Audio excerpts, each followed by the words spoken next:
On the advice of the United States, he ordered his troops to avoid confrontation. It was advice the Shah would soon...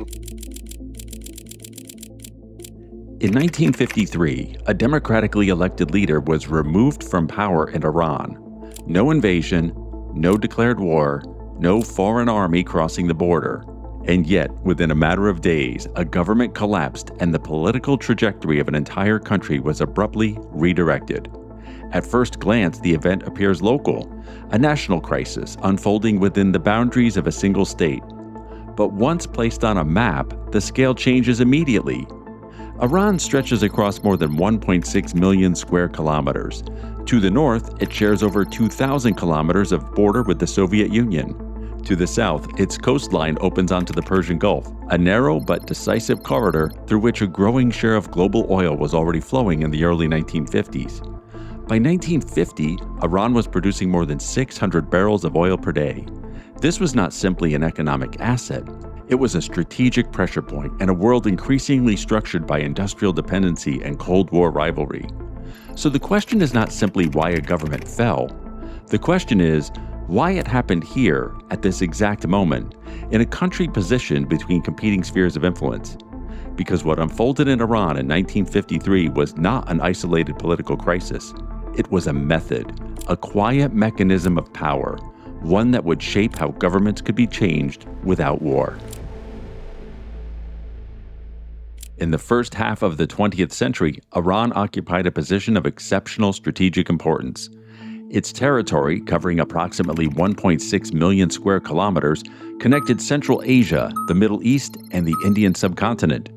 Its northern frontier ran along the Soviet Union, while its southern coastline, extending over 2,400 kilometers, opened directly onto the Persian Gulf and the Gulf of Oman. From a cartographic perspective, Iran sat within a radius of less than 3,000 kilometers from Moscow, Cairo, and New Delhi.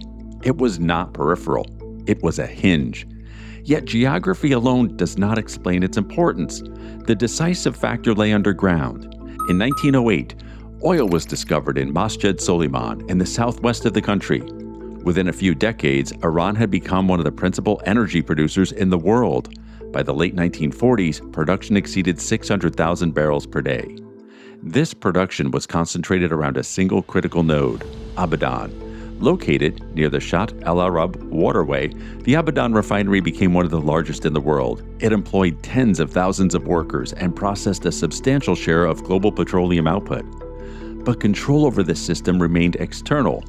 Since the 1901 concession, the Anglo-Iranian Oil Company dominated extraction, refining, and exports. The financial imbalance was not marginal. In some years, Iran received less than 20% of total profits generated by its own oil. In Abadan, the contrast was visible. Modern housing, electricity, and facilities for foreign staff stood just kilometers away from overcrowded districts where Iranian workers lived with limited infrastructure. The disparity was not abstract. It was visible, measurable, and increasingly political. By the early 1950s, this tension converged into a structural political movement. At its center stood Mohammad Mossadegh. Born in 1882, trained in law in Europe, and deeply rooted in parliamentary politics, he embodied a form of political authority grounded in legality rather than force. In April 1951, Mossadegh became prime minister with strong backing from the Majlis and widespread popular support. His objective was precise: restore control over Iran's resources. Within weeks, he introduced legislation to nationalize the oil industry. The Anglo-Iranian Oil Company was expelled. In its place, the National Iranian Oil Company assumed control over production, infrastructure, and exports. From the oil fields of Khuzestan to the pipelines crossing the country and the export terminals along the Persian Gulf, the entire system shifted. Inside Iran, the decision was widely supported. Demonstrations in Tehran and other major cities reflected a broad consensus. For many, this was not policy. It was a reclaiming. Outside Iran, the reaction was immediate, and it would not remain economic for long. The United Kingdom responded with a comprehensive embargo. Oil exports were halted. Tankers stopped arriving. Foreign technicians withdrew from key installations. Legal action was pursued through international courts. The impact was immediate. Within months, oil production collapsed from more than 600,000 barrels per day to near zero. Not reduced, not limited, almost erased. Government revenues declined sharply, foreign currency reserves weakened, the national economy entered a period of contraction. Mossadegh remained in position. He relied on parliamentary legitimacy and continued public support. But the crisis was no longer confined to economics. By 1952, the Cold War had hardened global divisions. Iran's proximity to the Soviet Union, in some areas less than 1,000 kilometers from key Soviet territories, became a growing concern in Washington. At the same time, the Tudeh Party, an Iranian communist organization, introduced a new variable. And in a polarized world, visibility was enough. In 1953, the approach shifted. Economic pressure gave way to covert intervention. The United States, in coordination with the United Kingdom, initiated Operation Ajax. The objective was explicit: remove Mossadegh from power and restore a government aligned with Western interests. The operation was led on the ground by Kermit Roosevelt Jr., operating from Tehran. The method did not rely on military invasion, it relied on influence. Money moved quietly through political networks. Members of parliament, military officers, and intermediaries were engaged. Newspapers published coordinated narratives portraying the government as unstable or illegitimate. At the same time, demonstrations multiplied in Tehran. Key districts, particularly those surrounding administrative buildings, the Majlis, and communication centers, became focal points of tension. Some protests were spontaneous, others were encouraged, a number were deliberately staged. In mid-August 1953, the operation faltered. An initial attempt failed. The Shah, Mohammad Pahlavi, left the country. Mossadegh appeared to consolidate control. For a brief moment, the plan seemed to collapse. The pause was brief. Within days, the balance shifted. Military units repositioned inside Tehran. Strategic intersections, radio stations, and government buildings became contested points. Crowds returned to the streets, larger, more volatile. On August 19, 1953, the turning point was reached. Forces aligned with the Shah moved against Mossadegh. After several hours of clashes, his residence was taken. He was arrested shortly afterward. The government collapsed.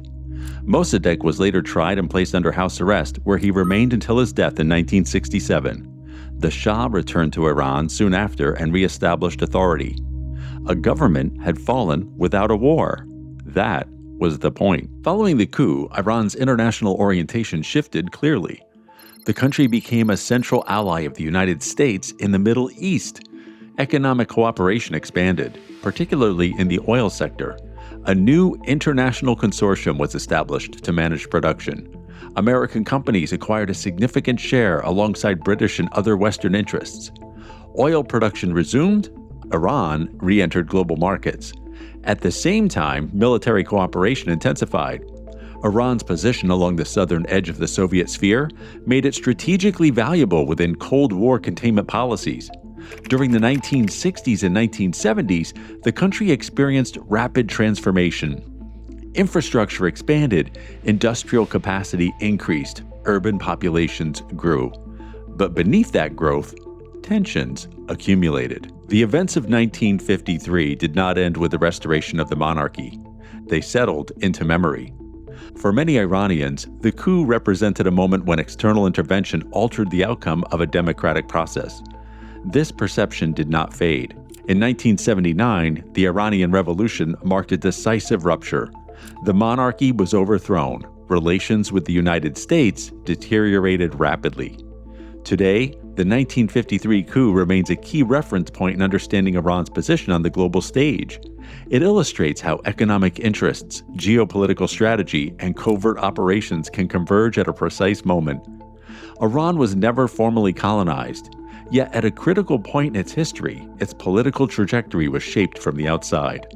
What began as a dispute over oil became something else entirely. Not an accident, a precedent.